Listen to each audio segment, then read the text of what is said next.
Detektif Frank terlihat mengetuk pintu untuk memeriksa sebuah kamar hotel, tapi anehnya pintunya tidak terkunci yang membuat Frank masuk.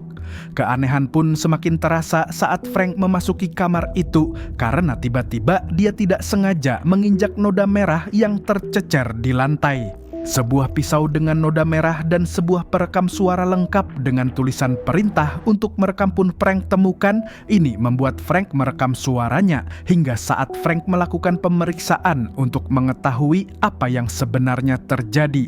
Dia pun menemukan sebuah tubuh pria tua yang sudah terbujur kaku. Ini membuat Frank berusaha untuk mengamankan jasad itu, tapi saat Frank mengangkatnya, kepalanya terlepas karena terkena kipas ruangan. Situasi ini pun diperparah saat tiba-tiba polisi datang yang membuat polisi itu mengira jika Frank telah menghabisi pria tua itu. Ini jelas membuat Frank panik dan lalu segera kabur dengan menggunakan mobil otomatisnya. Di mana saat Frank merasa telah aman, tiba-tiba mobil otomatisnya tidak bisa dikendalikan karena mobil itu ternyata telah diretas oleh si pembunuh yang sengaja menjebak Frank agar dia dijadikan sebagai seorang tersangka.